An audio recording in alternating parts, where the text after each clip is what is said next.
Muy buenas tardes, 5 de la tarde con 31 minutos, 17 horas con 31 minutos. Iniciamos la jornada de Zoom al día para este 29 de junio, último lunes del mes de junio. Ya el próximo lunes será julio y estaremos en el séptimo mes del año 2020, un año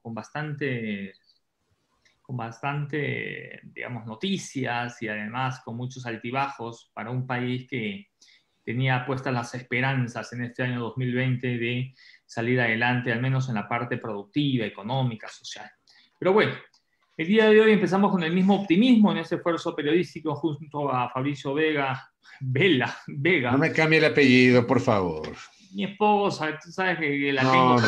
la tengo presente, Por a favor. Fabricio Vela, con quien me une una amistad de 2 décadas. Mi querido Fabricio, el día de hoy viene usted como hincha del Nacional, color coqueto, camiseta roja, lo veo ahí, ¿ah? Sí, en realidad no es rojo rojo, ¿no? Eh, Abrazos, querido Flaco, qué gusto, saludos cordiales a nuestra amable audiencia, ya empiezan a conectarse. En esta tarde, aquí en este esfuerzo periodístico, Suma al Día por la fanpage de Primera Plana, junto a José Antonio Sánchez y quienes habla Fabricio Vela. Tenemos muchísima información para compartir con ustedes. Ya vamos a ver los titulares, pero evidentemente la noticia del día tiene muchísimo que ver, obviamente, con la situación de emergencia sanitaria contra, digamos, lo que pudimos haber pensado en el sentido de que tras los anuncios previos, tanto del alcalde metropolitano cuanto la de la ministra de Gobierno, y dada la complejidad del sistema sanitario en Quito, creímos, digo, que hoy se iban a tomar decisiones trascendentales, decisiones, eh, digamos, que hubiesen significado endurecer algunas de las restricciones, pero bueno, lo que hoy se hizo fue simplemente un anuncio general, no se tomaron decisiones, más bien lo que se ratificó es que el desconfinamiento va a continuar. Se ha anunciado el fortalecimiento de controles, no sabemos cómo lo van a hacer. Se ha anunciado algunas restricciones en ciertos barrios de Quito, no sabemos cómo lo van a hacer. Se ha descartado la ampliación del toque de queda. El toque de queda se mantiene a las 21 horas. Nosotros en Quito seguimos con semáforo amarillo y se descarta igualmente la posibilidad de prohibir el expendio y el consumo de bebidas alcohólicas, esto que algunos denominan la ley seca. Todo eso, digamos, se configura en la noticia central del día, para lo cual además tendremos contacto con una especialista en la materia, la epidemióloga Andrea Gómez Ayora. Ella se encuentra estudiando, cursando justamente su PhD en Chile, pero es muy activa en redes y está monitoreando. Ella es oriunda de Cuenca y está monitoreando constantemente la situación en el Ecuador. Así que les alertamos, hoy tendremos un programa muy interesante desde el punto de vista de la emergencia sanitaria y, claro, con algunos añadidos dentro de lo que tiene que ver con la gran agenda de noticias nacionales, José Antonio. Sí, ciertamente tú coincides conmigo, mi querido Fabricio, en la misma sensación, la misma expectativa que tuve el día de hoy. De hecho, pedí participar en la rueda de prensa que fue dada esta mañana a las 11 de la mañana por el alcalde de Quito, la ministra de Gobierno y el ministro de Salud. No me pararon bola, por más que tenía la manito ahí levantada en el Zoom, bueno, le dieron paso a otros colegas. Ciertamente, creo que los colegas formularon las preguntas que todo el mundo tenía en su tintero, que era básicamente cuáles eran los anuncios que se iban a dar, porque el día de ayer hubo esta sensación, y coincido contigo en eso. Yo también pensé de que producto de los permanentes anuncios que hacen los epidemiólogos, los investigadores, la gente relacionada a la ciencia y a la salud, se había considerado tomarlos en cuenta y tomar decisiones bajo ese aval de investigación, bajo ese aval técnico. De hecho, esa era mi principal pregunta al ministro de Salud. Yo le iba a preguntar cuál es el aval para la toma de decisiones, porque usted dice una cosa hace 15 días, el alcalde de Quito dice otra cosa, hoy día usted dice que no hay camas, pero también dice que todo está controlado, de que no hay nadie que se está quedando sin cama en las unidades de terapia intensiva. Sin embargo, sabemos que hay una lista de 30 personas que está haciendo fila para ingresar a las UCIs en Quito. Y otra pregunta que le quería plantear es que si todo está perfecto en el país, cómo así se murió la viceprefecta de Cotopaxi, que tuvo que ser trasladada desde su provincia hasta la provincia de Tungurahua justamente por temas de un respirador. Eso es lo que se conoce, ¿no? Entonces, claro, a mí también me quedó la sensación de que esta rueda declarativa fue eso. Es decir, volver a insistir en darles la responsabilidad al ciudadano, que ustedes tienen que... Y claro, no estoy con eso diciendo que los ciudadanos no tenemos la responsabilidad y quizás la más importante, que es cuidarnos y evitar los contagios. Pero pensé que con todas estas cifras y datos iban a haber decisiones más contundentes, más claras, pero no se dio. Yo me quedé con la misma sensación, José Antonio. A ver, vamos a matizar un poquito las cosas porque, digamos, en la mañana, en el informativo de la radio, yo hice un amplio comentario sobre el tema sanitario. Yo esperaba, digamos, en la tarde tener tal vez la confirmación de alguna noticia muchísimo más contundente. ¿Qué esperabas, por ejemplo? A ver, yo esperaba anuncios, eso esperaba. No sé qué tipo de anuncios, pero anuncios. Lo que hoy ha ocurrido, José Antonio, no fueron anuncios. Claro. Lo que hubo fue una declaración hablando, a ver, yo hice aquí un brevísimo resumen. Quito seguirá en semáforo amarillo. A ver, eso se confirmó, Quito va a seguir en semáforo amarillo, no hay ninguna posibilidad de que, digamos, Quito eventualmente retorne al semáforo rojo. Yo estaba seguro que eso iba a ser, yo lo dije en la mañana en la radio, creo que conversando también en el chat en la mañana antes de la declaración esta de las autoridades, nosotros también habíamos conversado sobre aquello y yo les había expresado a ustedes, al equipo, que estaba convencido de que no había posibilidad de que regresemos al semáforo en rojo y no hay posibilidades porque evidentemente hay una situación económica. Volvemos a la misma discusión que hemos planteado desde hace varias semanas en el sentido de que evidentemente los temas sanitarios no están siendo valorados de la misma forma que los temas económicos. O sea, se está priorizando el tema económico por encima de los temas sanitarios. Y es lo que yo vengo sintiendo desde hace varias semanas y lo he expresado en varias ocasiones justamente en este espacio y también en el espacio de la radio y obviamente en mis redes sociales. Yo estaba seguro que no iba a pasar ningún tipo de decisión que implique salir del amarillo y regresar al rojo. Primera cosa. Lo que se anunció es, habrá medidas, dijeron las autoridades, para enfrentar el aumento de contagios de COVID-19. No dijeron cuáles. El alcalde metropolitano toma la palabra y dice que, por ejemplo, se va a analizar restricciones en ciertas zonas de la capital, como por ejemplo el centro histórico y varios barrios del sur de la ciudad, en donde se ha identificado que los contagios están desbordando. Inclusive se ve ahí, la ministra publicó ayer en su cuenta Twitter, unos mapas de calor en donde se ve las zonas de mayor contagio. Entonces no entiendo por qué, si esas zonas ya están identificadas, por qué no han procedido a aislar justamente esas zonas donde hay un mayor número de contagios. Después aparece el ministro de Salud, el doctor Juan Carlos Ceballos, quien aseguró que el número de camas en los hospitales de Quito ha aumentado en un 50% y que la capacidad de las unidades de cuidados intensivos se incrementó en un 350%. Y aquí me quiero detener, José Antonio, porque realmente a mí me parece que uno de los grandes responsables de esta suerte de relajamiento que se está viviendo en el país, pero particularmente en Quito, es el señor ministro de Salud con sus declaraciones, desde mi punto de vista, desatinadas. Las declaraciones del ministro de Salud son desatinadas. Me llaman la atención viniendo de un académico con sus credenciales, con su nivel de preparación. Ciertamente es la primera vez que el doctor Ceballos forma parte del sector público y obviamente lidera la política de salud, pero sus declaraciones realmente han perdido total credibilidad. Yo cuando le escucho al señor ministro de Salud, y lo digo respetuosamente, José Antonio, yo ya no le creo, o al menos me hace falta el sustento científico que vaya junto a sus declaraciones. Y te pongo el ejemplo tal vez más cercano que se me viene a la mente y que lo comentamos en su momento, José Antonio. El haber dicho que el 45% de los habitantes de Quito ya estaba contagiado por COVID, sin haber presentado una base estadística, una proyección matemática, un aval técnico, el señalar que el 45%, o sea, 1.350.000 personas que habitamos en Quito, estamos contagiadas por COVID, sin el sustento, evidentemente ya te invita a no creer en lo que te dice un funcionario. Carente además de todo sentido de autocrítica, porque digo, para el ministro de Salud todo está bien. O sea, en 2 entrevistas que dio en la mañana igualmente todo está bien. Pero no solo, Fabri, para el ministro de Salud, ¿ah? Y esto creo que es importante, ya que tocas el tema, hacer una crítica respecto, digamos, a la campaña de comunicación del gobierno. No sé si la campaña, pero al menos las piezas comunicacionales que se emiten en las diferentes cadenas.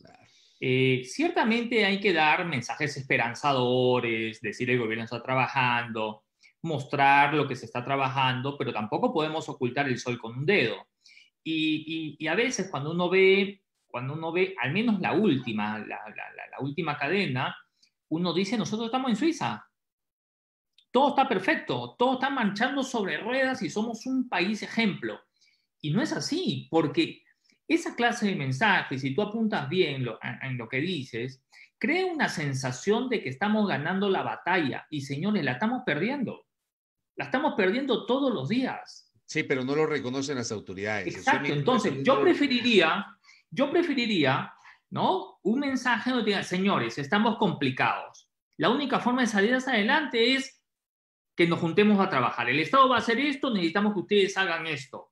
Pero no tener un mensaje sobre esperanzador, donde todo está perfecto. Además, hay una pulcritud, una corrección de color en las imágenes que te llevan a pensar que vives en el paraíso, ¿entiendes? Sí.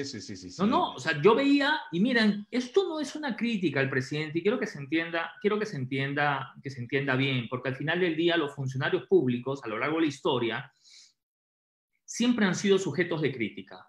En eso, y los comunicadores también. O sea, nosotros cuando salimos a dar una opinión o a dar una noticia, hay a quienes les caemos bien, a quienes les caemos mal, a quienes nos creen, quienes no nos creen, quienes nos critican por el corte de pelo, por la panza, por los anteojos, por absolutamente todo.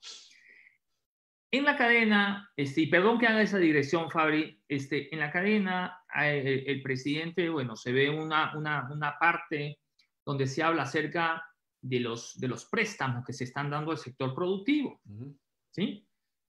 Y claro, se ponen unas imágenes, la entrada de él a una panadería donde lo aplauden y pasan las fotos en los chats de la SECOM y todo muy chévere, ¿no?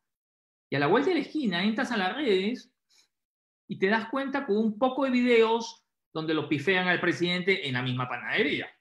Entonces, tú no puedes mentirle a la opinión pública. No puedes mentirle de esa forma a la opinión pública. No puedes decir que las autoridades son aplaudidas a su paso por las calles del Ecuador. Porque no es cierto y no es necesario que lo digas en una nota informativa de esas características. Optimicemos el tiempo e informemos lo que realmente la ciudadanía necesita saber. Sí. No intentemos utilizar las cadenas para levantar la popularidad de un funcionario público o ponerlo en la palestra o fortalecer su imagen de que está trabajando. No. Ahora, ¿por qué es mi crítica? Me voy a detener hasta lo del ministro de Salud. Ya mismo retomamos un poquito lo que dijeron las autoridades el día de hoy con lo que señaló la ministra de Gobierno, que termina siendo, digamos, el compendio más importante, pero yo empecé con lo primero o lo más trascendente que dijo el alcalde, que va a haber restricciones en algunas zonas, no sabemos cómo, y con lo que dijo el ministro. ¿Por qué me quiero detener en la parte de salud, José Antonio? Porque yo sigo insistiendo en que a mí me parece que la principal autoridad del sector salud está mirando a otro lado, no está reconociendo los errores, carece de un sentido total de autocrítica y siento, tal vez yo estoy equivocado, tal vez quien les habla esté equivocado, pero yo siento como ciudadano y como periodista que el señor ministro de Salud no le está diciendo la verdad al país sobre la situación del sistema hospitalario. ¿Y por qué lo digo? En la mañana, en una entrevista con Ecuador TV, el señor ministro de Salud Pública, más o menos este es el resumen de lo que dijo en Ecuador TV. Señala que la demanda de camas en atención por COVID-19 es la consecuencia de las actividades asumidas por la ciudadanía hace 3 semanas. O sea, él reconoce que el desconfinamiento provocó un aumento en la demanda de camas en los hospitales. Eso es lo que está reconociendo. El desconfinamiento que comenzó en Quito a partir del 3 de junio de manera oficial. Se realiza un seguimiento adecuado a niños con probable síndrome inflamatorio multisistémico. Son niños que han estado expuestos tienen COVID-19 positivo. Afirmó que las decisiones se toman en consenso entre el Ministerio de Salud Pública, Ministerio de Gobierno y Municipio de Quito. Dijo que Quito es una ciudad con un componente poblacional demográfico complejo y diverso. El contingente sanitario para atención, soporte y cuidados intensivos a pacientes con COVID está dado, dice. El ministro dice que el contingente está dado. La ciudad está viviendo una normalidad. Para el ministro, la ciudad está viviendo una normalidad, que todo está normal. Tenemos un subsistema de atención periférico. Hay pacientes que están en espera de acceder a una unidad de cuidados intensivos. Sin embargo, eso no quiere decir que los pacientes no estén recibiendo la atención que requieren. Con la experiencia de lo sucedido en Guayaquil, nos preparamos para enfrentar en Quito acciones como los hospitales Centinela, la derivación de cirugías, la atención diferenciada. Estamos preparados para resolver la atención de casos con COVID. Ningún paciente está sin ventilador o atención en UCI, en unidad de cuidados intensivos. La curva de contagios, dice el ministro, disminuye. Cualquier cambio de semaforización se ve en semanas. La tasa de contagio en Quito y a escala nacional está disminuyendo, como también el número de fallecimientos. Hay un paréntesis. Dale. Retrocede 3 líneas a lo que dijiste respecto a que el ministro había señalado que no hay ningún paciente está sin un respirador en una UCI, ¿cierto? Claro, claro. Acá dice, estamos preparados para resolver la atención de casos con COVID. Ningún paciente está sin ventilador o atención en unidad de cuidados intensivos. Ok, perfecto. Esa es una verdad que a la vez integra o incluye una mentira. Porque ciertamente, y la verdad es la siguiente, ciertamente dentro de las unidades de unidad deben estar con respirador, pues. Todo el mundo está con respirador. Yo no creo que va a haber un paciente en la unidad de cuidados intensivos sin respirador, esperando que alguien se muera o se cure para ponerle el respirador. De acuerdo. O sea, todos los que están dentro, si están dentro es porque van a ser atendidos en una unidad de terapia intensiva. Hasta ahí es cierto lo que dice el ministro. Pero afuera de la unidad de terapia intensiva, ¿cuántos hay? Esa sería una pregunta interesante. Porque tú digamos, o sea, a ti más que a mí, pero a ti siempre te están tagueando, por favor, ve a mi papá, que no sé qué, que no lo dejan entrar. Hubo este fin de semana unas declaraciones incluso de una persona, una familia que hizo un esfuerzo para poner a su papá en un hospital privado, pero que clamaba porque lo pasen ya al Seguro Social. Le dijeron que no habían camas. Sí leíste eso, ¿no? Sí, ¿cómo no? ¿Cómo no? Ok. ¿Cómo no?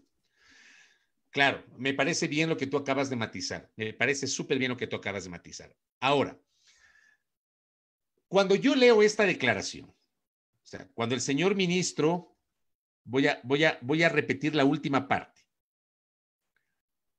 La curva de contagios disminuye. Cualquier cambio de semaforización se ve en semanas. La tasa de contagio en Quito y a escala nacional está disminuyendo, como también el número de fallecimientos. Puede ser verdad. O sea, técnicamente, estadísticamente, probablemente sea verdad. O sea, no quiero decir que está mintiendo per se el señor ministro. No quiero decir eso. Pero esta declaración debe matizarla. Porque cualquier persona que lee, lo primero que dice es, a ver, el ministro está diciendo que la curva disminuye. O sea, estamos bien. Que la tasa de contagio en Quito y a escala nacional está disminuyendo. Wow, o sea, estamos bien. Ya mismo vamos a retornar a las discotecas, vamos a volver al parque a pelotear y a jugar basquetbol, también vamos a ir a la pista de patinaje, dice, como también está disminuyendo el número de fallecidos. ¿Y sabes por qué a mí, en lo personal, me llama la atención negativamente este tipo de declaraciones? Porque en contrapartida, ayer, una colega periodista, y cito a la colega porque ella hizo público la situación de su señor padre en su cuenta Twitter, la colega Susana Morán de Plan B. Ella escribe 3 tweets que me parece a mí reflejan el drama que seguramente está viviendo mucha gente. Decía Susana Morán, acabo de ingresar con mi papá con síntomas de COVID en un hospital privado después de ser rechazados en otros 2 privados y en 2 públicos. Uno de ellos fue el de Calderón, que no recibía pacientes de ningún tipo ni para pruebas, nada. El segundo fue el Pablo Arturo Suárez, acá en el norte de Quito, donde le hicieron solo preguntas y lo mandaron sin haberle hecho ni siquiera una prueba rápida. Poco antes que llegáramos, otro enfermo falleció apenas ingresó.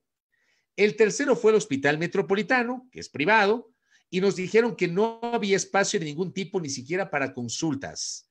La cuarta fue la Clínica Pasteur. Por llamada nos dijeron que tenían pacientes hasta en consultorios. Y cierra Susana sus tweets: no le deseo esto a nadie. O sea, se dan cuenta este relato, para comparar este relato de la colega con lo que le dijo el ministro de Salud a Ecuador TV en la entrevista de esta mañana. Sí. O sea, sí te das cuenta de la diferencia entre el uno y el otro. Mientras tú leías esos tweets, yo reflexionaba al interno y decía: Dios nos libre, por favor, de tener que pasar ese recorrido que ha hecho la colega, ¿no? Y no solo la colega, sino seguramente algunas otras personas que han pasado una situación similar. Ahora, yo te invito, Fabri, a ver este tweet del vicepresidente de la República, que a mí me llamó poderosamente la atención. Está en pantalla. Y dice lo siguiente: es imposible mantener un aislamiento total por más tiempo.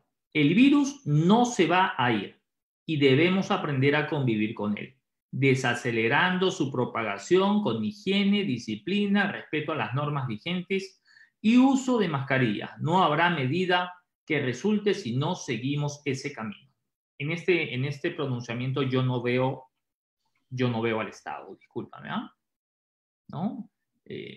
Digamos, no veo qué es lo que va a hacer el Estado, porque casi todas esta clase de cosas las tiene que hacer la ciudadanía. Y está bien, creo que en un alto porcentaje la ciudadanía tiene que, digamos, ser consciente de a qué nos estamos enfrentando. Pero en este tuit del vicepresidente, pues, es importante también señalar lo que él señala, y lo que señala no lo señala como un ciudadano, digamos, un ciudadano como cualquiera de nosotros. A ver, no, es que él es el vicepresidente de la República, pero mira tú, no me llama. Que sus declaraciones están ancladas a lo que piensa el gobierno como tal. Pero flaco, no me llama a mí la atención la declaración de Otto Sonnenholzer. Yo no la había visto y qué bueno que lo hayas mostrado. No me llama la atención para nada. Y no me llama la atención para nada porque este tuit en donde el vicepresidente de la República descarta, el segundo mandatario de la República descarta la posibilidad de retomar el confinamiento, ese tuit lo escribe en su cuenta Twitter posterior a la declaración que hicieron los ministros de Salud y de Gobierno conjuntamente con el alcalde de Quito. Y ahí voy a retomar justamente esa declaración con lo que dijo la ministra Romo. ¿Qué dijo la ministra Romo? Anunció que se tomarán nuevas reglas para los colores de los semáforos. Es decir, recuerden ustedes que las actuales reglas de los semáforos ya fueron modificadas hace algunas semanas. Estamos con las reglas, digamos, vigentes que fueron modificadas. La ministra dice que para julio, es decir, para el miércoles, estos semáforos van a tener unas nuevas reglas. Eso es lo que ha anunciado. Dice, se tomarán nuevas reglas para los colores del semáforo con el inicio del mes de julio, pero que tendrán excepciones para el caso de Quito. O sea, ahí matiza la cosa en el caso de Quito. Confirmó que habrá mayores controles y restricciones en la ciudad, pero no dijo cuáles. Según la ministra, las ventas informales han crecido mucho en las calles de Quito. De eso más adelante voy a hacer un comentario, porque esto es cierto, ya lo vamos a matizar. Se mantendrán las multas para quienes infrinjan las normas de restricción. Hasta el momento, 100,000 personas han sido multadas a nivel nacional. Añadió que en junio se reportaron más de 1,200 fiestas, pese a las restricciones. O sea, la gente también, y eso también ya vamos a hablar. No obstante, insistió en que no es posible, ojo, esto, José Antonio, párale bola a esto va de la mano con lo que acabas de leer que escribió el vicepresidente de la República. La ministra insistió que no es posible seguir manteniendo el confinamiento, por lo que reiteró las recomendaciones sanitarias como el uso de mascarillas y el lavado de manos. En resumen, no habrá nuevas restricciones para Quito, no se están planificando nuevas restricciones, aclaró la ministra de Gobierno, quien insistió en reforzar los controles, ratificó que la capital avanza al desconfinamiento. Y una cosa adicional, ante preguntas de los colegas periodistas en esta rueda de prensa, que no fue una rueda de prensa a la que tuvieron acceso todos los periodistas, la ministra Romo anticipó que no habrá modificación de los horarios de toque de queda. No habrá modificación de los horarios de toque de queda. Y que tampoco se ha pensado en la posibilidad de establecer la denominada ley seca, es decir, restricciones para la venta y consumo de bebidas alcohólicas. Es decir, descartadas estas dos cosas, que por cierto, en horas de la tarde, la prefecta Paola Pavón presidió una reunión con los alcaldes de los cantones de la provincia de Pichincha. La prefecta y 6 alcaldes, con excepción de los de Quito y de Puerto Quito, con el aval de los otros alcaldes, más la prefecta, aprobaron una resolución a través de la cual le piden al COE Nacional que tome en cuenta el toque de queda que inicia a las 6 de la tarde, no a las 9 de la noche como es hoy, y que se aplique la ley seca. Bueno, eso lo hacen pese a que ya la ministra, y acabo de dar lectura en la mañana, dijo que eso no va a ocurrir. Yo no creo, y ahí, mira, déjame decirte, yo sí le compro el argumento ahí a la ministra María Paula Romo. En el caso de las bebidas alcohólicas, en el caso de la ley seca, es un tema, tú cuando quieres chupar, chupas. Cuando no te dicen, no tomes hasta las 2, te vas a un encerrón en una casa de alguna amiga. Te cierran la discoteca, te quedas en la puerta del edificio. O sea, es así, la dinámica social es así. Es decir, si tú suspendes o pones ley seca en algún lugar, vas a tener que necesitar más policías controlando el respeto de la ley seca. Vas a distraer, digamos, la seguridad para ese fin. Y eso no va a quitar que la gente no compre y se ponga a beber en la casa o abajo del edificio, esa clase de cosas poco probable se pueda controlar. Entonces, ¿para qué vas a poner una medida que no la puedes controlar? 1. 2. En el caso del toque de queda, lo que va a hacer es reducir el tiempo y la gente va a salir en ese tiempo, o sea, la misma cantidad de gente que salía hasta las 9 de la noche a hacer sus cosas, ahora la misma cantidad de gente va a salir hasta las 6 de la tarde a hacer esas mismas cosas. Entonces vas a tener como un cuello de botella, que era lo que pasaba cuando en lugar de tener la posibilidad de salir 3 días a la semana, salías 1. Entonces salías sí porque sí. Entonces se puede caotizar un poco. Ese argumento se lo compro, pero creo que sí deberían haber, o sea, hay medidas o anuncios ambiguos, ¿no? Digamos que te llaman, que se contradicen al tema de control. Por ejemplo, el 1 de julio ya se anuncian que los buses intercantonales van a ingresar a la terminal, por ejemplo, ¿no? Estamos listos para recibir ese flujo de pasajeros de varias provincias y de varios cantones específicamente. No lo sé, no lo he visto. Pero bueno, oye, tengo cualquier cantidad de noticias que había seleccionado. Había seleccionado. Sí. A ver, alístalas solamente. De este tema sanitario ya mismo seguimos hablando. Sí. En minutos se va a conectar con nosotros la epidemióloga y candidata PhD, Andrea Gómez Ayora. Con ella vamos justamente a establecer un contacto por estas preocupaciones. Créeme, José Antonio, yo estoy muy preocupado, yo en lo personal. Porque de alguna forma lo que está ocurriendo ya lo veníamos advirtiendo desde hace mucho tiempo, desde hace varias semanas. Ya veníamos insistiendo en la necesidad de, primero, que haya mensajes suficientemente claros por parte de las autoridades. Eso lamentablemente no ha ocurrido. Te digo algo, y antes de que empieces con los titulares, José Antonio, las otras noticias. Esta decisión de que a partir del día de hoy el sector público regresa a trabajar. O sea, hubo un anuncio el miércoles que luego fue reformulado el sábado. El sábado. O sea, el miércoles anuncian que desde el lunes 29 de junio el sector público regresa a trabajar de modo presencial. Regresa a trabajar, hasta con el 50% del aforo. Durante la jornada del sábado, no me acuerdo a qué hora, si fue en la tarde o en la noche, pero emite el Ministerio de Trabajo un comunicado diciendo, sí, el lunes 29 el sector público regresa a trabajar. Dice, todas las instituciones contenidas en el artículo 225 de la Constitución. Uno abre el 225 y resulta que ahí están todas las instituciones, todas, toditas. Están las del gobierno central, legislativo, función judicial, electoral, transparencia y control social, los gobiernos locales, las empresas públicas, todo el sector público. O sea, novedad, te dicen el artículo 225. Ok, y te añaden, únicamente aquellas que se encargan de brindar servicios de atención al público o de atención al cliente, pero no te especifica cuáles. La tarde y noche del sábado, cuando a mucha gente ya le dijeron el viernes que el lunes tenía que regresar a laboral de modo presencial. Claro. Y es más, en ese comunicado, era tú que habían anunciado el miércoles que se iba a regresar hasta con el 50% del aforo. El sábado comunican, no con el 50%, sino con el 25% del aforo. ¿A qué estamos jugando? O sea, eso es lo que yo cuestiono. La manera como no hay mensajes lo suficientemente claros y por eso la gente se relaja. Yo no pretendo justificar a la gente de ninguna manera, pero con mensajes así está claro que mucha gente dice, ¿para qué nos vamos a cuidar? Me pego el voleicito, me voy a la esquina a pegarme una cerveza con mis panas, me relajo, voy nomás parado en el bus, no mantengo el distanciamiento. O sea, yo creo que la autoridad tiene la responsabilidad de generar mensajes claros para que la comunidad pueda seguir estas recomendaciones. No basta con que lo hagamos los periodistas. Porque ni alarmistas. De verdad, no, así es. Ni alarmistas, pero tampoco una sobredosis de que aquí no pasa absolutamente nada. Ve, aquí el Sebas Naranjo, le voy a enviar un abrazo a mi pana Sebas, qué gusto.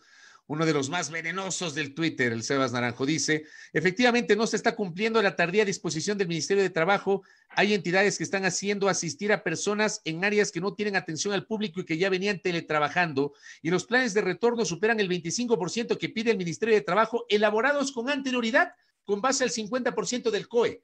Por eso te digo, no puede ser que un sábado reduzcas del 50 al 25% sin una planificación previa con las instituciones. Esas son las cosas que yo cuestiono. Al menos que seas tan planificador que tengas escenario 1, escenario 2, escenario 3, escenario 4. Señores, vamos a aplicar el escenario 4. Tú coges, sacas de tu cajón, ¿no? Y dices, escenario 4. Ya, a mí no me toca. No me hagas reír, no me hagas reír. Empecemos. Y empecemos justamente con la noticia que acaba de dar Fabricio y la reflexión que acaba de hacer.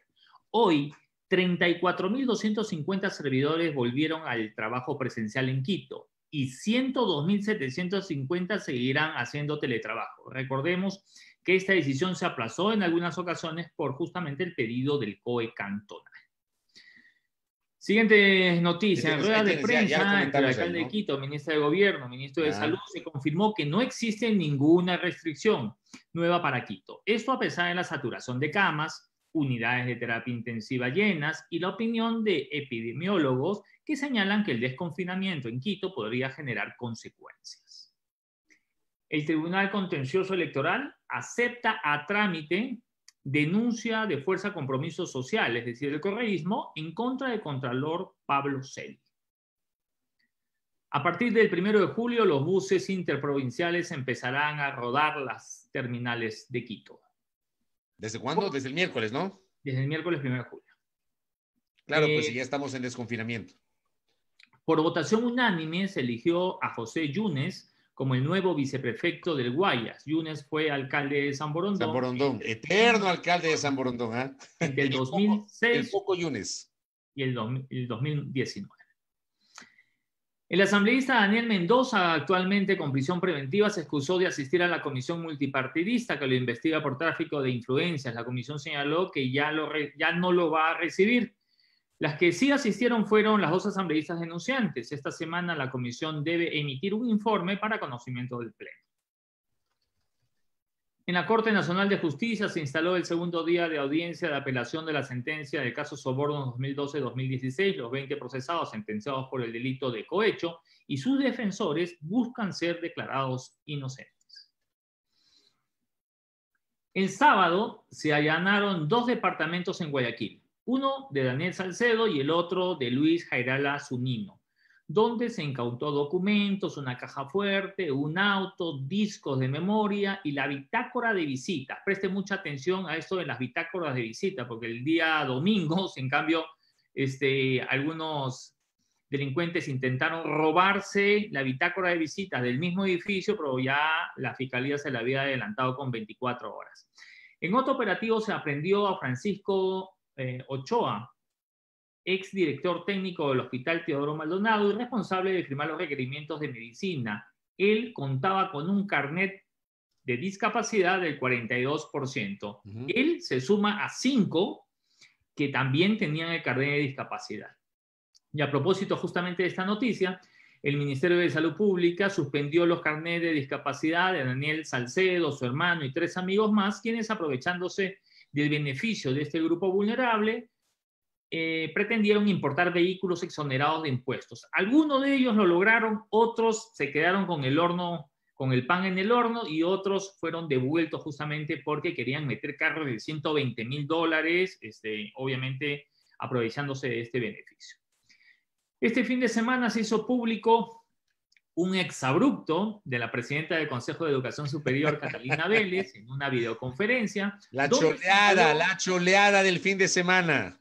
Donde señaló que el asambleísta Jimmy Candel estaba cholo usando un fondo de pantalla blanco. Un día después, la presidenta del CES publicó una carta señalando que la opinión pública estaba tergiversando y descontextualizando una frase coloquial que lo utiliza un poco y más hasta el Papa. Tras declaraciones, se nota la noticia, tras declaraciones del expresidente Correa, que si lo dejan podría ser candidato a vicepresidente de la República, muchas voces se han pronunciado sobre la viabilidad de esta intención. Algunos señalan que no puede candidatizarse porque una de las funciones del vicepresidente es reemplazar la presidencia por ausencia temporal o definitiva del presidente, cargo para el cual él estaría impedido constitucionalmente. En cambio, otros señalan que el exmandatario sí podría candidatizarse a vicepresidente en binomio, porque de lo que está impedido es candidatizarse para el cargo de presidente. Y por último, el presidente de la República, Lenín Moreno, emitió un decreto de indulto para 66 personas, sobre todo para adultos mayores, mujeres en condición de madres, personas con discapacidad y enfermedades catastróficas, menos o las personas que, siendo, digamos, teniendo estas características, no pueden beneficiarse de este decreto de indulto, son para aquellos que han cometido delitos sexuales, delitos violentos contra la eficiencia de la administración pública o por infracciones dolosas de mayor gravedad. Hasta ahí los titulares. Cualquier cantidad de información se dio, he intentado escoger las más importantes, ¿no? A ver, empecemos por lo más importante, luego vamos a lo anecdótico, que no por eso deja de ser importante. A ver, nosotros ya hablamos sobre el retorno del sector público con estas distorsiones que acabo de señalar. O sea, a mí no me cabe en la cabeza eso. Realmente, a mí me parece que el mensaje tiene que ser muy serio desde el primer momento hasta para que la gente pueda planificar, pueda organizarse, pueda saber cómo se va al trabajo, cómo regresa a su casa, en qué se transporta, si vale la pena o no llevar su auto, si le va a pasar recogiendo el bus, cómo van a hacer. O sea, todo eso debería responder o debió haber respondido una planificación. Está claro que no hubo tal planificación. Hablamos ya del tema del alcalde, digamos, tenemos esta posición sobre el tema sanitario. Dejemos esos temas sanitarios que los vamos a abordar más adelante en nuestra entrevista. Sobre el Tribunal Contencioso Electoral hay 2 noticias, José Antonio. Una que, digamos, se conoció el día viernes, no nos quedó tiempo para comentar, pero hay que hacerlo. Y la otra que se genera el día de hoy. Empiezo en orden cronológico, lo del viernes.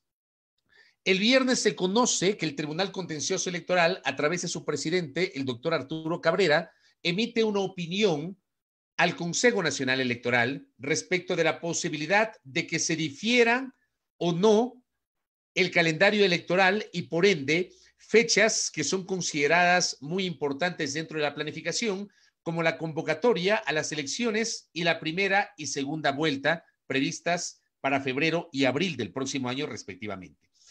El Tribunal Contencioso Electoral no recomienda un diferimiento y esto me parece que no es un tema menor, porque estamos hablando del organismo jurisdiccional de la función electoral, que advierte que una postergación de las elecciones, que una modificación del calendario electoral, que implique una postergación de la fecha de las elecciones, va probablemente a incidir en la evacuación de los recursos jurídicos a los que pueden echar mano los sujetos políticos y que están consagrados en el Código de la Democracia.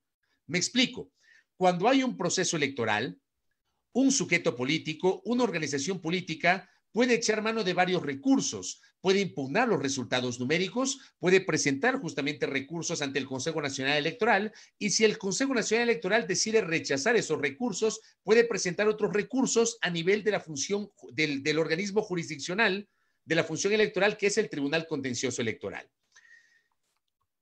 Una vez que el Tribunal Contencioso logre evacuar, obviamente, todos los pasos relacionados con esos recursos, podrá un resultado electoral quedar en firme, ¿ya? Y eso no se lo hace de un día para otro.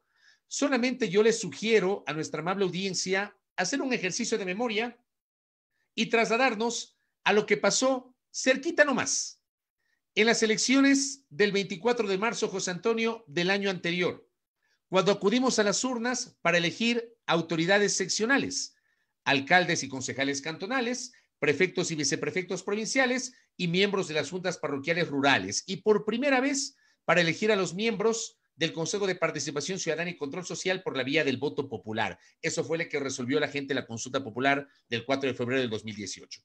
Que resulta que para el 14 de mayo, que es una fecha constitucional escrita en piedra, esa fecha no hay cómo reemplazar.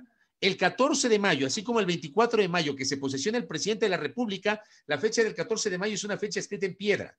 Resulta que no se pudo cumplir en el caso de los cantones y de la prefectura de la provincia de Los Ríos, en el caso de varios cantones de la provincia de Manabí y en el caso de los miembros del Consejo de Participación Ciudadana y Control Social, no se pudo cumplir el 14 de mayo porque el Tribunal Contencioso Electoral no logró evacuar todos los recursos que fueron presentados por los sujetos políticos. Entonces, si bien es cierto, varios de esos plazos ya fueron reformulados a partir de la última reforma que entró en vigencia en febrero pasado al Código de la Democracia, está claro que la propia ley, la propia normativa, dispone de plazos que debe tomarse el Tribunal Contencioso Electoral para garantizar la justicia electoral a los sujetos políticos. Eso se llama, querida audiencia, debido proceso. Aplica para todo. Entonces, ¿qué dice el Tribunal Contencioso Electoral? Señores, no me muevan los plazos. Si me mueven los plazos o si me mueven las fechas, mejor dicho, no me muevan las fechas. Si me mueven las fechas, van a alertar mis plazos. Eso ha dicho el Tribunal Contencioso Electoral, lo que en buen romance quiere decir que de acuerdo a la opinión del Tribunal Contencioso Electoral, la convocatoria de elecciones tiene que desarrollarse el 17 de septiembre, la inscripción de las candidaturas entre el 18 de septiembre y el 7 de octubre, la campaña electoral comenzar el 31 de diciembre, la primera vuelta electoral desarrollarse el 7 de febrero y la segunda vuelta electoral, si la memoria no es infiel, creo que es el 11 de abril, me parece, pero es en abril la fecha, se me fue la fecha, no estoy seguro si es el 11. Pero esos son los plazos que establece justamente el calendario que fue originalmente aprobado por el Consejo Nacional Electoral. Creo que ese es un tema, José Antonio, que se nos había quedado el pasado viernes en la agenda.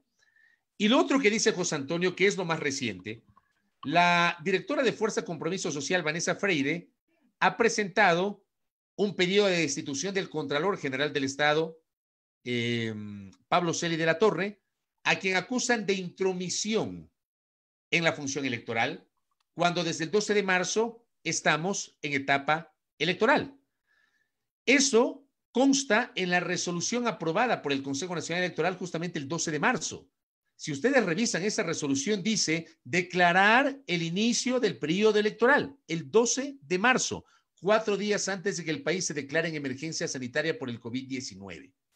Entonces, ¿qué dicen? El Contralor pretende interferir o entrometerse en la función electoral y Vanessa Freire pide la destitución del Contralor por parte del Tribunal Contencioso Electoral, que sí tiene atribuciones bajo este argumento que estoy señalando, el hecho de que estamos en periodo electoral. Creo que esos son los dos temas que hoy, José Antonio, tienen allí en el tapete de la discusión al Tribunal Contencioso Electoral. Sí, bueno, y adicionalmente a eso, bueno, el Contralor sigue visitando medios también para dar sus argumentos del por qué está solicitando lo que está solicitando, ¿no? Que no necesariamente está interfiriendo en el calendario electoral, sino más bien en un acto administrativo. Incluso señaló esta mañana que no hay causales para pedir su destitución porque, según la Constitución, a ningún funcionario se lo puede destituir por cumplir con su trabajo. Eso más o menos lo que ha dicho el Contralor en las últimas horas. Bueno, bueno, eso termina siendo política también, ¿no, José Antonio? Totalmente, totalmente. Termina siendo político, ¿no? Político. Para un anuncio siempre habrá una respuesta, ¿no? O sea, Por supuesto, por y supuesto. claro, al final del día debe existir un organismo, digamos, que sea el que tenga la última palabra sobre esta clase de pronunciamientos y sobre esta clase de argumentos. Porque dos personas no pueden tener la razón cuando se enfrentan sus argumentos. Una de las personas debe tener la razón, o parte de la razón y la otra parte de la razón, pero los dos con argumentos diferentes, creería yo que no podrían tener ambas la razón en un tema como el que se está tratando a nivel electoral. Totalmente, totalmente. ¿Qué A otro ver, tema quieres no, analizar antes que solamente, nos caiga la visita? solamente le voy a enviar un saludo al querido Arturo Ruiz, ¿no? Yo sé que si usted dice, doctor Ruiz, usted es una especie de clarividente de la política. Pero cuando dice Arturo Ruiz no vale, dice, ¿no? No, sí, siempre vale lo que dice mi doctor. A ver, recapitulo, no me equivoqué, la segunda vuelta está prevista para el 11 de abril. Gracias, gracias a mi doctor que me envía justamente el calendario, donde está 17 de septiembre, lo que había dicho, convocatoria de elecciones, del 18 de septiembre al 7 de octubre, la inscripción de candidaturas, la campaña electoral del 31 de diciembre del 2020 al 4 de febrero del 2021, el debate de la primera vuelta electoral el 17 de enero del 2021, la primera vuelta el 7 de febrero del 2021, la campaña de la segunda vuelta del 16 de marzo al 8 de abril y el debate de la segunda vuelta electoral el 21 de marzo del 2021, más el sufragio de segunda vuelta el 11 de abril. Aquí hay una cosa interesante, José Antonio. De todo lo que acabo de señalar, lo realmente nuevo es que ahora sí, por norma legal, está incorporado el debate entre los finalistas en la carrera presidencial. Ya no puedes decir, no, yo no voy, No, me no enfermé, quiero. No, ya no pueden aplicar el famoso, ¿no? El que está primero no debate, ¿ya? Y el que está de segundo tiene que tratar de debatir. O sea, ya no se va a aplicar eso. O sea, y esto ese argumento. solamente es para elección presidencial, ¿no? Hubiese sido Para, interesante también que se den también a nivel alcaldías, ¿no? sí, no sé si para Por ejemplo, alcaldías está previsto eso. Paco Moncayo le hizo el feo a todos los candidatos y nunca quiso debatir. Y al final creo que eso al final del día le jugó en contra. Bueno, yo te cuento que en 2014 a mí me hizo el feo Mauricio Rodas. Yo organicé un debate, creo que eran 6 candidatos a la alcaldía y el único que no me aceptó fue Rodas. Bueno, doctor Rodas, voy a hacer esta infidencia. Esto fue en 2014, hace 6 años. Rodas se comunicó conmigo por teléfono, me dijo que no había alcanzado, que su agenda, que no sé qué. Entonces estuvieron los otros candidatos, estuvo Augusto Barrera y los otros candidatos a la alcaldía de Quito ahí en el Estudio de Majestad. ¿Y usted puso la silla vacía o no? No puse la silla vacía, pero O, obviamente sí o hablé una sobre. especie Ah, de holograma ahí con la cara de... pero no quiso debatir. Y bueno, aquí sobre el tema del debate, José Antonio, es un poquito contarles a los internautas. Yo siempre apelo a los ejercicios de memoria. Y voy a empezar contigo, mi querido Flaco. ¿Sabes cuándo fue la última vez que 2 finalistas de una carrera presidencial debatieron? Le voy a León tomar la Borja. lección al Flaco. León Borja. Bien, Flaco, bien. Respondiste Oye, correctamente. creo que no sé cuántos puntos de rating, yo no trabajaba en medios en aquella época. Pero tú ya estabas acá en el Ecuador. Sí, sí, claro, pero hasta ahora uno la puede revisar en el internet y te enganchas. Te No, y enganchas. es fantástico porque, a ver, tenías a dos líderes políticos, Borja intentando por segunda ocasión captar la presidencia de la República, había ganado la primera vuelta en el año 84, Borja ya había sido candidato a la presidencia en el año 79, lo intenta de nuevo en el año 84, Borja termina ganando la primera vuelta y se enfrenta a Febres Cordero.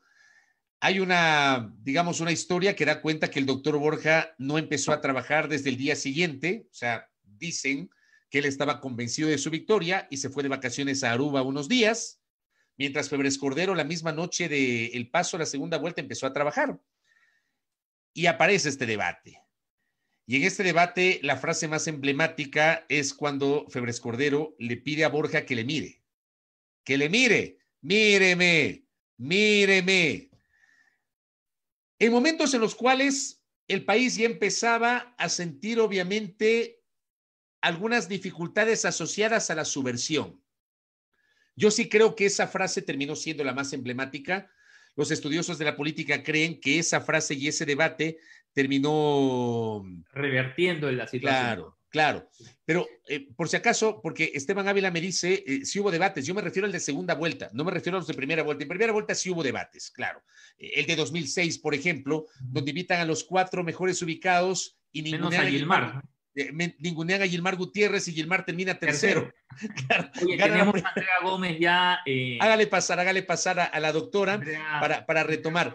Esto de los debates es interesantísimo. Yo lo que les digo es que al fin el Ecuador ya va a tener debates en segunda vuelta de los finalistas en la carrera presidencial.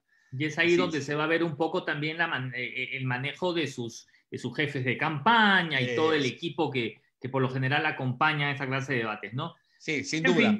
Bueno, dejemos la política a un lado, retomemos los temas sanitarios. Yo les había anunciado que ese va a ser, digamos, el tema central de nuestro espacio digital aquí en la fanpage de Primera Plana, Suma al Día.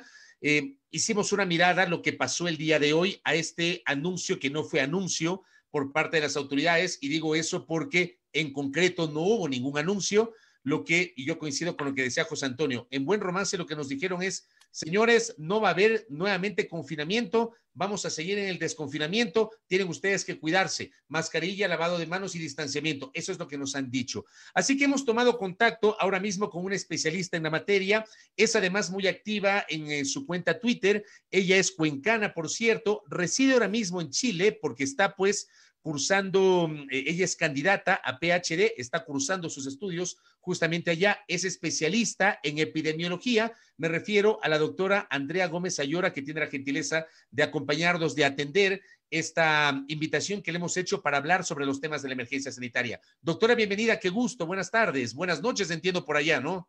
Sí, buenas noches Fabricio, buenas noches José Antonio, muchas gracias por la invitación. Sí, efectivamente acá son 7:23. Es una hora de diferencia al momento.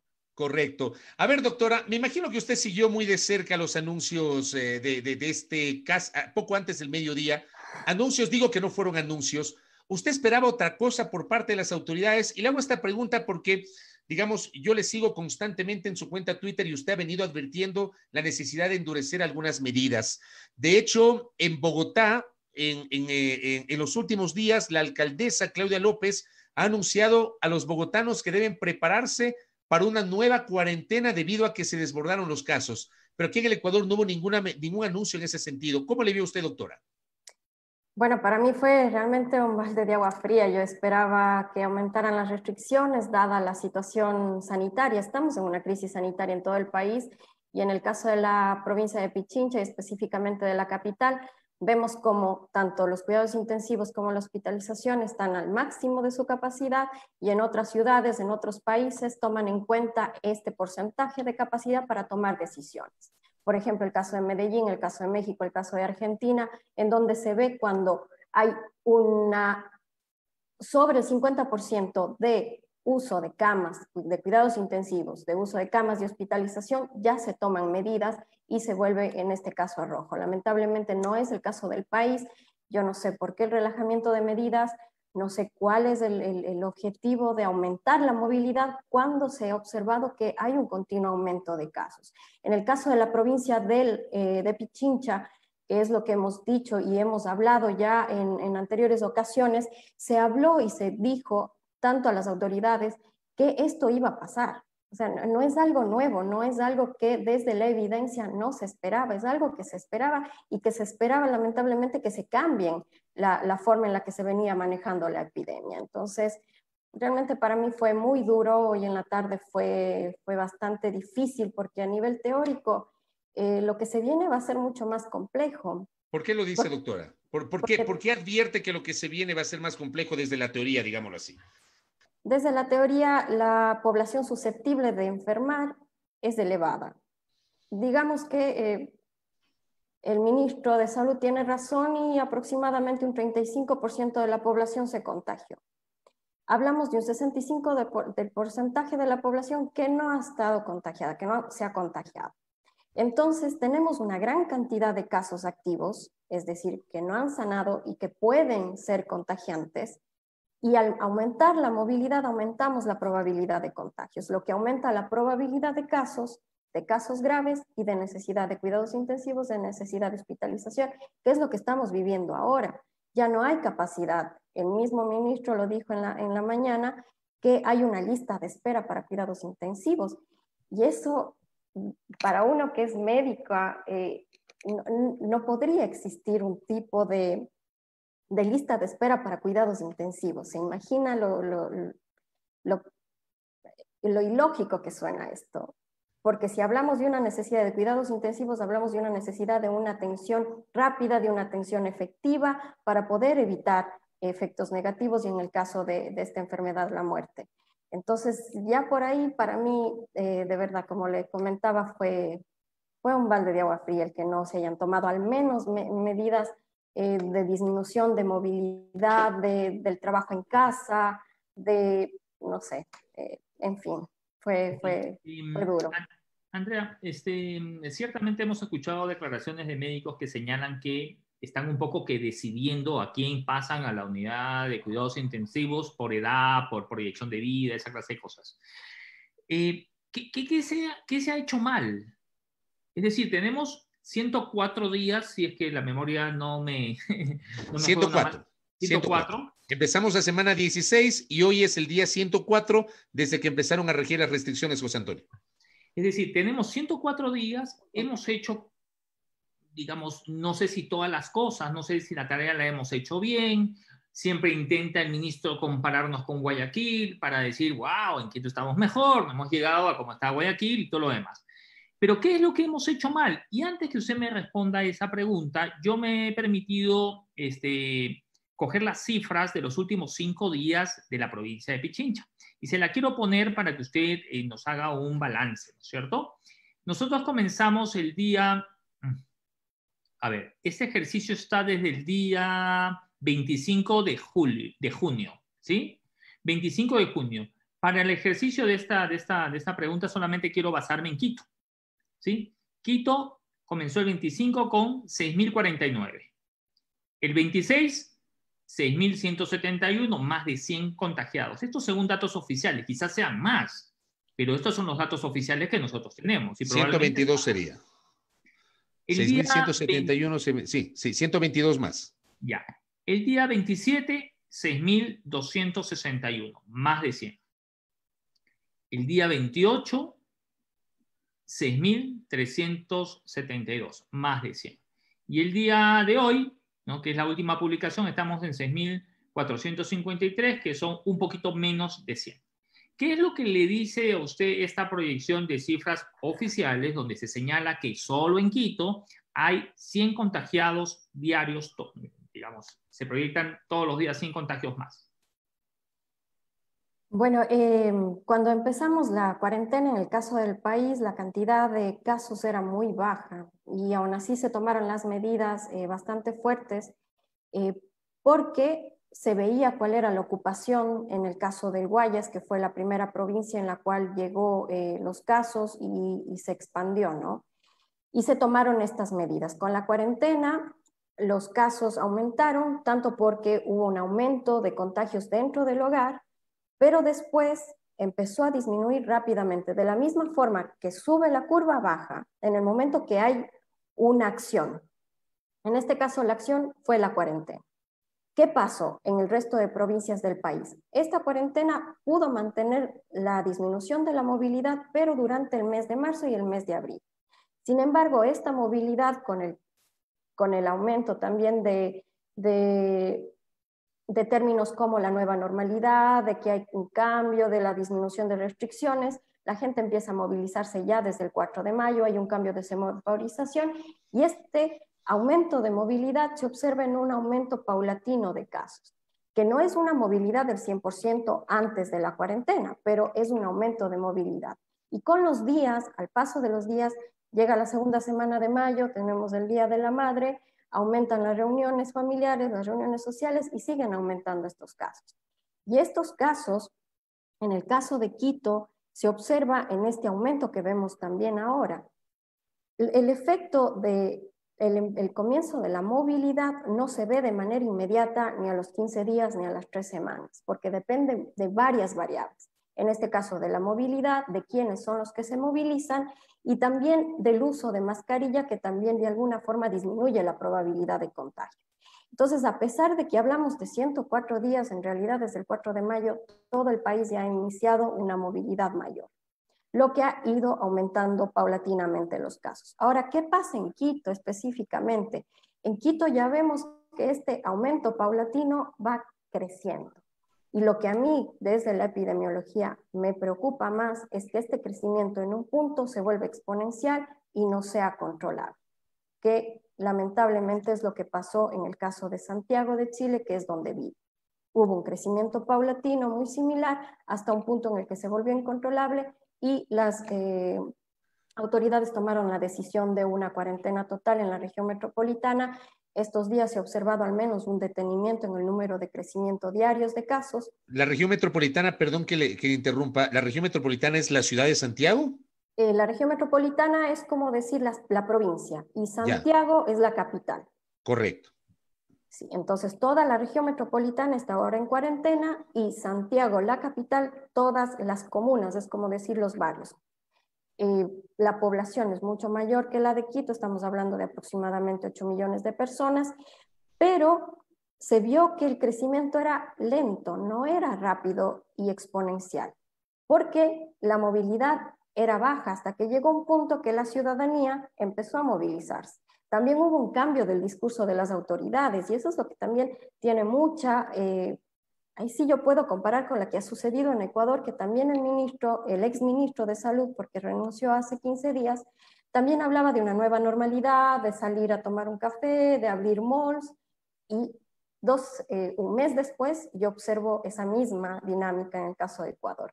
Entonces, claro, para mí que mi familia está allá, que mis seres queridos están allá, que es el país que quiero con todo mi corazón, es preocupante, ¿no? Entonces empiezo a hacer, obviamente, el seguimiento, no solamente ahora, sino desde el inicio, y lamentablemente los números están dando ese fenómeno y ese crecimiento. Entonces, obviamente, para mí el día de hoy, con un 100% de uso de cuidados intensivos en la capital, lo que yo esperaba al menos era una reducción de movilidad en la ciudad. Y obviamente un priorizar el trabajo en casa para no exponer más a los quiteños y quiteñas a quienes viven en la provincia de Pichincha, porque también está aumentando los casos en los cantones aledaños. Y no solamente es una realidad en Pichincha, es una realidad en Loja, es una realidad en Azuay, y es una realidad en muchas provincias, e incluso en provincias que nunca terminó la ola de desaparecer. Y eso es lo lamentable. En Ecuador hemos pasado en una transmisión comunitaria durante toda la pandemia. Y otro error que hubo fue que, y uno de los más grandes, que salimos muy rápido. Es decir, no se dio el tiempo para que la ola realmente baje hasta un R efectivo que hasta el día de hoy no se puede calcular en el Ecuador, bueno, que ahora se puede calcular, pero con los datos de defunciones, en el cual no ha sido menor a 1. Lo que uno espera es que este indicador sea menor a 1. ¿Para qué? Para que no haya una probabilidad de contagio a otras personas. Pero lamentablemente en el caso de Ecuador, desde la dinámica que yo he observado, no se observa que este indicador ha cambiado. Déjeme ahí, por ejemplo, matizar un poquito lo que usted está diciendo, porque la publicación británica Financial Times publicó un revelador informe que fue recogido ayer por la cadena de televisión Ecuavisa, que daba cuenta y que Financial Times ubica al Ecuador con la mayor tasa de muertes en exceso durante la pandemia del COVID-19. Desde marzo hasta el 17 de junio, 21.500 fallecidos por encima del promedio histórico de decesos. No lo digo yo, lo dice el Financial Times, publicando justamente, este es un medio de mucho prestigio a nivel internacional con sede en Inglaterra. Un promedio de 1,000 muertes por cada millón de habitantes, con una tasa mortal del COVID-19 del 1%. Cifras que difieren exponencialmente de la estadística oficial. Ayer, por ejemplo, se había reportado apenas 7.494 personas fallecidas. ¿Cómo leemos esta publicación de este medio internacional, doctora, en el contexto que usted está señalando? Sí, bueno, los datos del registro civil se publicaron hace un mes aproximadamente y quienes estamos siguiendo lo que sucede en el país, analizamos esos datos. Yo también publiqué incluso un tuit sobre el exceso de defunciones, en donde en ese momento hablábamos ya de más de 20.000 personas, ecuatorianos y ecuatorianas que perdieron la vida de manera directa e indirecta, y no sabemos quiénes de manera directa porque obviamente muchos de ellos no se les hizo un test PCR, no sabremos si tendrán efectivamente ese diagnóstico, y también porque no han sido publicados los diagnósticos. Solamente tenemos el dato de cuántas personas fallecieron por provincia y por cantón. Entonces no se puede conocer todavía a qué se debió ese exceso de mortalidad. Pero debido a que no tuvimos una guerra, no hemos tenido un terremoto, no hemos pasado algún otro fenómeno que pudiera elevar a tal grado el exceso de defunciones en el país, se le puede dar a la COVID, a la pandemia, tanto de manera directa o indirecta, ese exceso de mortalidad. Entonces, a mí me llama mucho la atención porque se ha publicado, mucha gente lo ha publicado dentro del país y no se ha tomado esa importancia, y que venga, claro, un medio externo y lo diga y lo publique, y por fin los medios masivos de comunicación lo dan a conocer al país. Es un dato muy duro. Cuando yo lo dibujé, cuando yo hice un gráfico, yo lloré, o sea, me impactó de tal manera el ver que no solamente llegamos tarde, o sea, el sistema de salud llegó muy tarde y ha fallado a más de 20.000 ecuatorianos y ecuatorianas, que no debió pasar. Y por eso me llama mucho la atención que en este momento, con los indicadores que tenemos, no se están tomando las medidas necesarias que se están tomando en la mayor parte de los países para evitar muertes.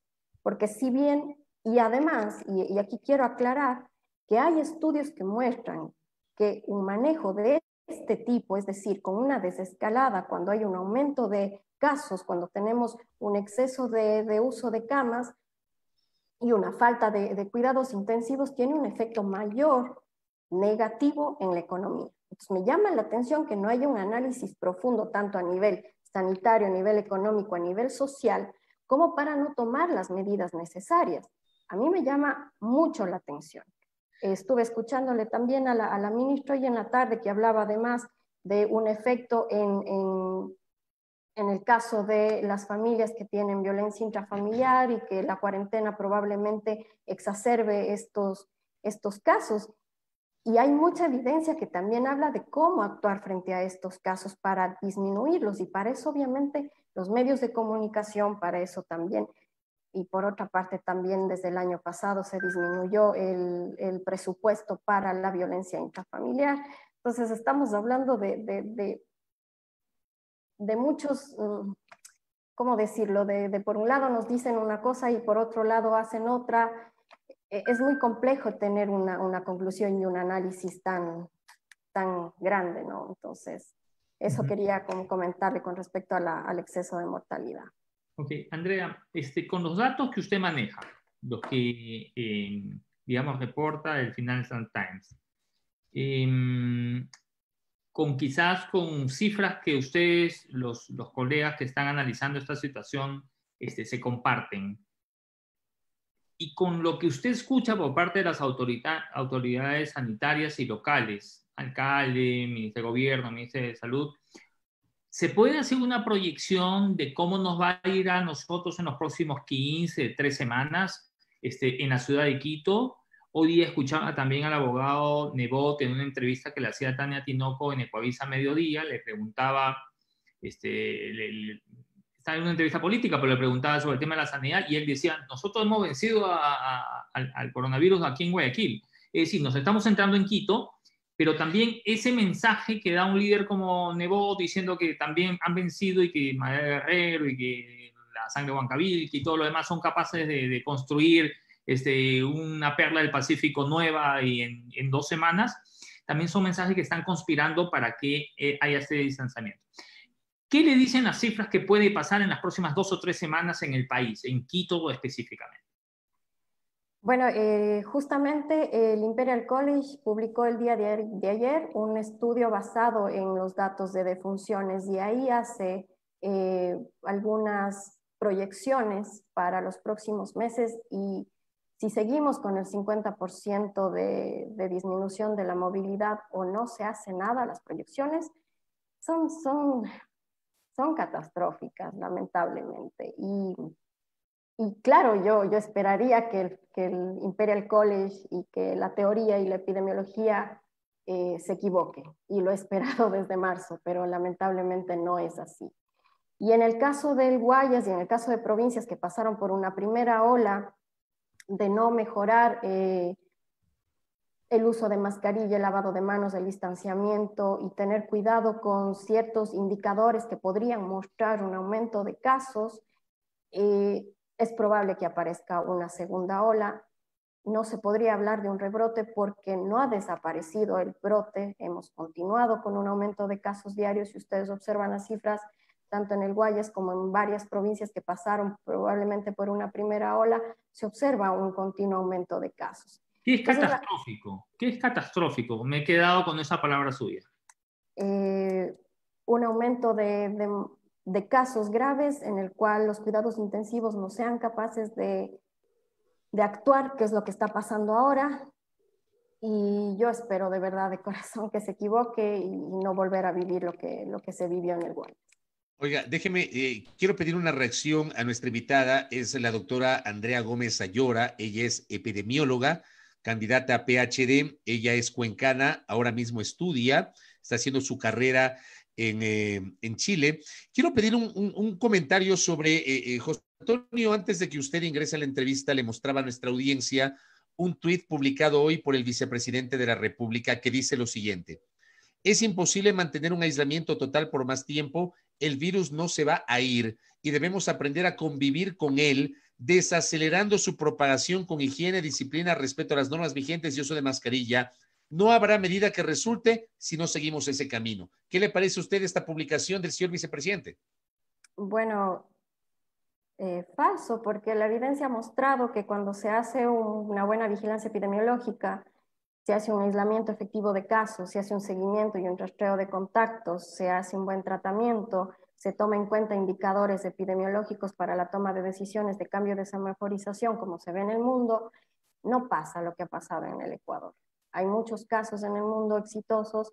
En el caso, por ejemplo, de Latinoamérica tenemos Uruguay, tenemos Paraguay, tenemos el caso de Colombia, de Medellín específicamente, que ha mostrado una reacción muy rápida.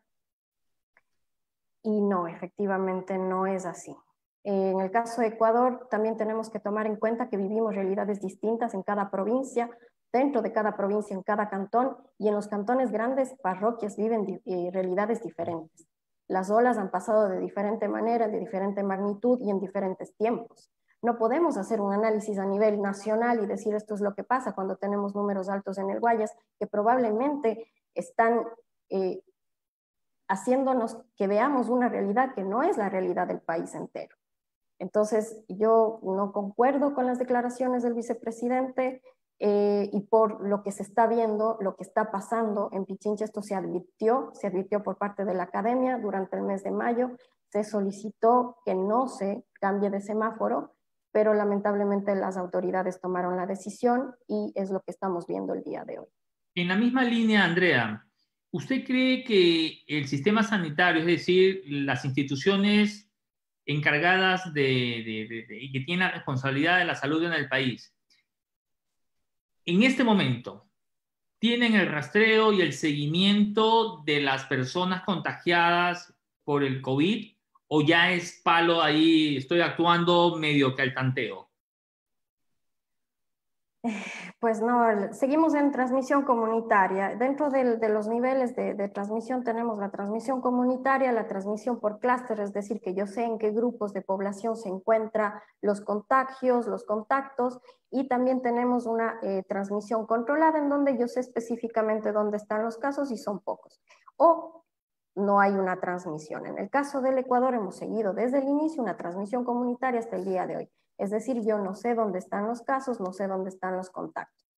Lamentablemente, no hay un aumento de testeo en el Ecuador, no ha existido un aumento durante toda la pandemia, seguimos con una positividad muy elevada, es decir, de cada 100 personas que se realizan un test, el 40% da positivo, y uno como epidemiólogo espera que al menos sea menos del 10% en el caso del Ecuador, y ojalá sea menor al 5% para decir que estamos captando a todos los casos y estamos haciendo un buen aislamiento. Y en el caso del Ecuador no ha pasado eso, no ha pasado eso desde el inicio de la pandemia. También se ofreció por parte incluso del presidente de la República realizar y dar información de al menos 6.000 test diarios, y no hemos alcanzado más de los 1.500 diarios, hablando de un promedio. Han habido días que incluso ha sido menos de 1.000 u 800. El INSPI señalaba el día de hoy que han llegado a 2.000 pruebas diarias, al procesamiento de 2.000 pruebas diarias y la entrega de esos resultados en 72 horas. Tengo entendido que una institución muy parecida en Chile procesa 23.000 pruebas, o sea, un número muy superior a lo que hace su par en Ecuador. ¿Esto es así? Eso es así. Eso es así, lamentablemente es así, y no ha mejorado la capacidad de testeo durante toda la pandemia. No se ha reforzado el sistema de vigilancia, y también, como ustedes lo han visto, ha habido también despidos durante esta pandemia, especialmente del área administrativa, que es quien ayuda mucho en el caso de la vigilancia epidemiológica. Entonces, se ha debilitado aún más el sistema de vigilancia. ¿Usted cree, doctora? A ver, en lo personal, yo he insistido en las últimas semanas, a ver, desde antes del 3 de junio, en la necesidad de que, decía yo, si en el caso de Quito se decide no tomar en cuenta las opiniones de la academia, las opiniones de especialistas, y pasar a una siguiente fase que era del aislamiento al distanciamiento, del semáforo rojo al semáforo en amarillo el 3 de junio. Yo decía, eso tiene que ir acompañado además de los testeos masivos. Está claro que no existen hoy testeos masivos, o sea, no hay. Aquí falta una respuesta por parte del gobierno central, de la propia municipalidad, porque yo no tengo claro cómo están distribuyendo las muestras o las pruebas que trajeron, que importaron desde el exterior para justamente proceder a la toma de las pruebas. Pero digo, hay un número exacto. Para el caso de Quito, no sé si podríamos, desde su conocimiento, aterrizar una cifra exacta. No sé si hay un número, digamos, mágico de testeos diarios que deberíamos tener en el caso de Quito. Mire, voy a revisar justamente ahora. Lo que hay que observar en el caso del Ecuador es, por ejemplo, cuántos casos nuevos hay el día de hoy, y aproximadamente, según ese dato, observar cuántos test necesito. Por ejemplo, en el caso del Ecuador estamos hablando de que hay aproximadamente 600 a 700 casos nuevos diariamente. Mínimamente necesitáramos unos 6.000 O sea, test diarios. 10 veces más. Exacto, 10 veces más. ¿Por qué razón? ¿Por qué esa relación estadística? Porque mientras más testeo y mientras menos positividad yo tengo, estoy llegando efectivamente a los casos que están con el virus. ¿Por qué? Porque existen también otras personas, otras enfermedades del sistema respiratorio que, según la literatura, se podrían creer que son por la enfermedad, por la COVID. Entonces, mientras este porcentaje de positividad sea menor, yo estoy captando más aún a los casos que efectivamente tienen el contagio. Y esto es en realidad la OMS sugiere que este indicador sea menor al 5%, pero cuando tenemos una vigilancia activa. En el caso del Ecuador, como lo hemos conversado, no hay una vigilancia activa, hay una vigilancia pasiva, es decir, aquellos casos que llegan al hospital o llegan a un centro de salud y ahí se les toma la muestra y de ahí sale efectivamente el resultado. Entonces, no hay una vigilancia activa, se espera al menos que sea menor al 10%. Es decir, que todos aquellos que están llegando al hospital, la mayoría, en este caso cerca del 40%, llegan ya con un diagnóstico de COVID. Correcto. A ver, me parece a mí que esta entrevista ha sido muy interesante desde el punto de vista de ir de la mano con, digamos, no sé si llamarle decepción, José Antonio, pero yo me quedé sorprendido el día de hoy porque sí me esperaba medidas o anuncios contundentes en función de proteger a la comunidad, no solamente dejar en manos del ciudadano su propia protección, sino que también hay una política pública, una decisión macro de las autoridades frente a la necesidad de combatir el COVID. Veamos qué pasa. Doctora, Yo quisiera dale, terminar Flaco. con una sola pregunta para Andrea.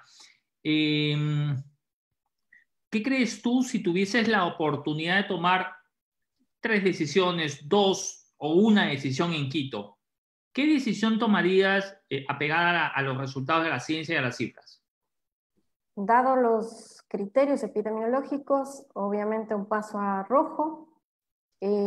Si es que no hay un paso rojo, la ciudadanía no lo acepta, disminuir la movilidad, también disminuir o tratar de disminuir la probabilidad de un accidente, y para eso la ley seca también nos ayudaría. El trabajo en casa, el disminuir la movilidad dentro de la ciudad, el disminuir la movilidad entre cantones para proteger a los cantones en donde existe menor cantidad de casos o pocos casos.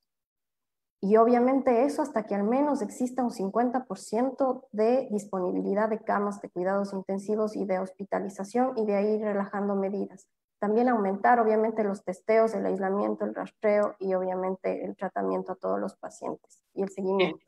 Es decir, todo el trabajo y el esfuerzo debe estar encaminado a bajar la capacidad al 50% de las camas en unidad de terapia intensiva. Eso demuestra de alguna forma nuestro manejo sanitario en una ciudad.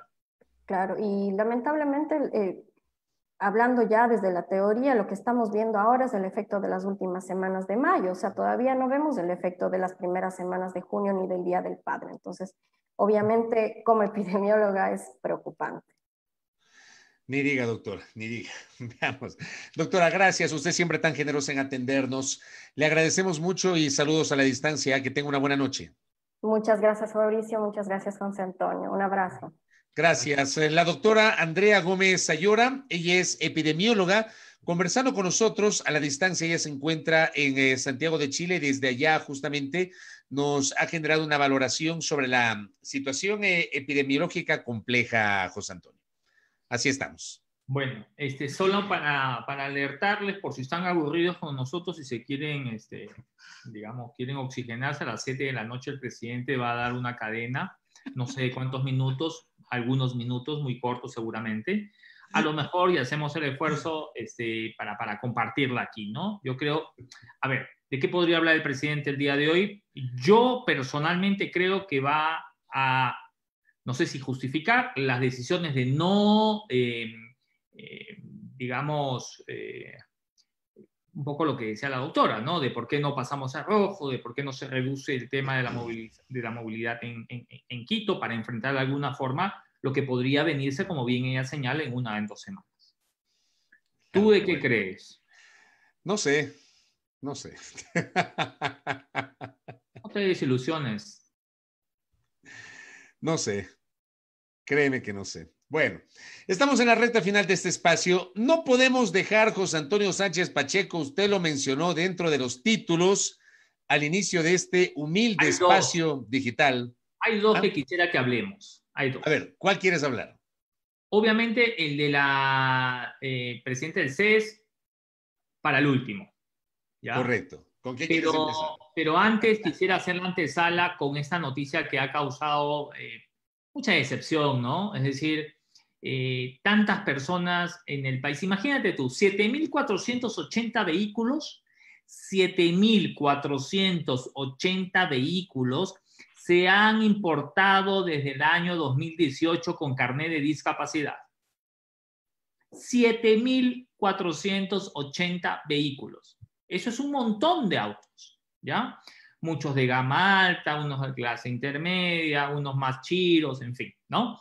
Pero esto, digamos, sorprende, pero sorprende más cuando te das cuenta que Daniel Salcedo, ¿no? implicado en los casos estos de corrupción, tenía un carnet del 41% de discapacidad. Su hermano Noel Salcedo tenía el 42% de discapacidad. Una familia, imagina que tengas 2 en una familia, ya es muy complicado, ¿no? César Rodríguez, amigo, 36% de discapacidad. Carla Cárdenas, esposa de Rodríguez, también con un alto porcentaje de discapacidad.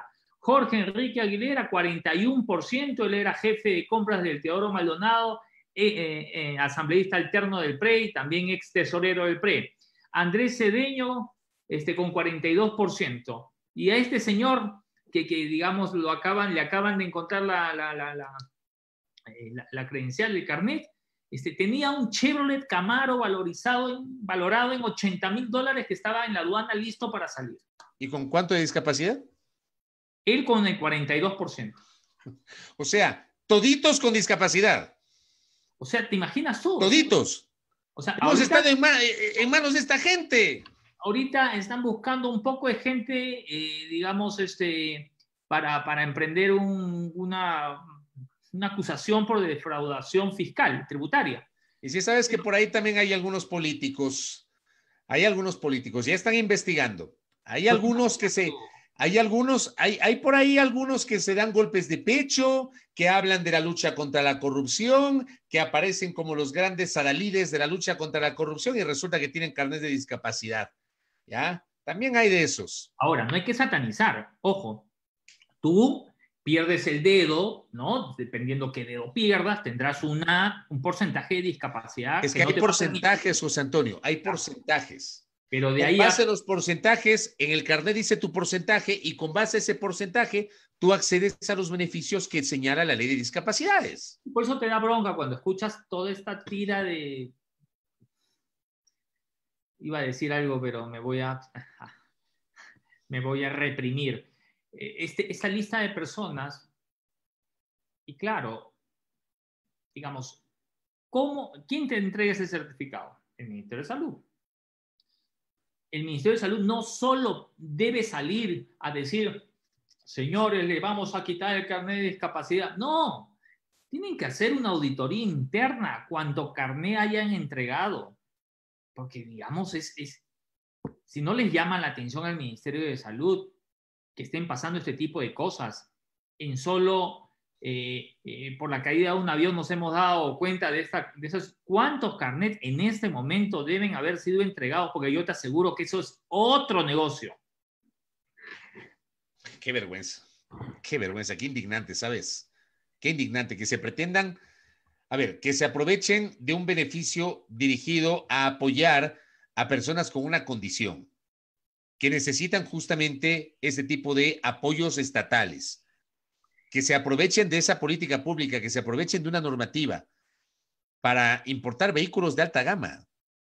Claro, y déjame decirte una cosa, y te aseguro, y sería lindísimo y quizás alguno de las personas que siguen este espacio puedan o conozcan a alguien, te aseguro que existen personas con algún tipo de discapacidad que están meses, años intentando sacar el carnet, o si tienen el carnet, poder acceder a este beneficio para traerse un vehículo para poder realmente darle uso a este beneficio. Y te aseguro que no lo logra. El mejor mensaje de esta parte de la transmisión lo publica Darío Vélez. Se han estado valorando la discapacidad moral, dice. Me imagino que por eso tienen sobre el 50% esta gente. Qué vergüenza. De verdad, este tipo de cosas repugnan. Yo te aseguro que si tú coges y dices, a ver, ¿dónde sacó el carnet en este dispensario o en este centro de salud? Ok, ¿quién autorizó? ¿Quién firmó? Fulano, sutano, mengano. Ok, listo, auditoría. Todos los carnets autorizados por estos 4 señores o 3 señores o esta casa de salud, y te aseguro que caen algunos otros. Una vergüenza, una vergüenza. Mira, aquí David dice, perdón, Lida Pacheco, y dice que se quieren un montón de requisitos. Que así termina siendo, pues. Sí. Así termina siendo. En fin, bueno, en honor al tiempo, vamos a reservarnos para mañana el tema de la... Apúrate que empieza la cadena, apúrate que empieza la cadena. Del Consejo de Educación Superior. Nos reservamos para mañana. Rápidamente les voy a compartir la agenda que tenemos mañana a primera hora por Majestad Radio. A ver, déjeme poner la función compartir pantalla. Habilíteme, por favor, flaco. Ahí está. Ya, muy bien. Vamos a compartir. Muy bien.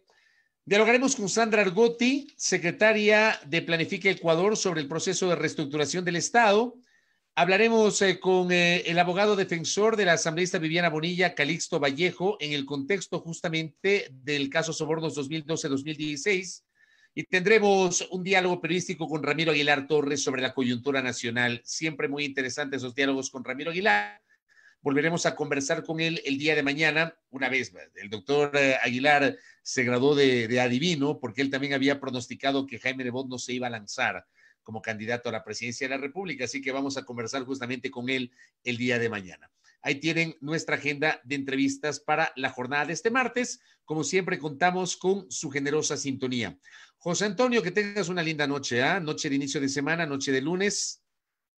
Ok, perfecto. Muchísimas gracias, mi querido Fabio. Empezó la cadena, vamos a ver lo que dice el presidente. Vamos a ver qué dice. Y mañana estaremos conversando con ustedes. Os espero 6 de la mañana junto a Silrat Razaviña y quien les habla Fabricio Vela en Majestad Radio con a primera hora, 17 horas con 30 minutos, aquí en la fanpage de Primera Plana en Zoom al Día. Buen inicio de semana para todos. Disfruten del resto de la noche de este lunes. Buenas noches.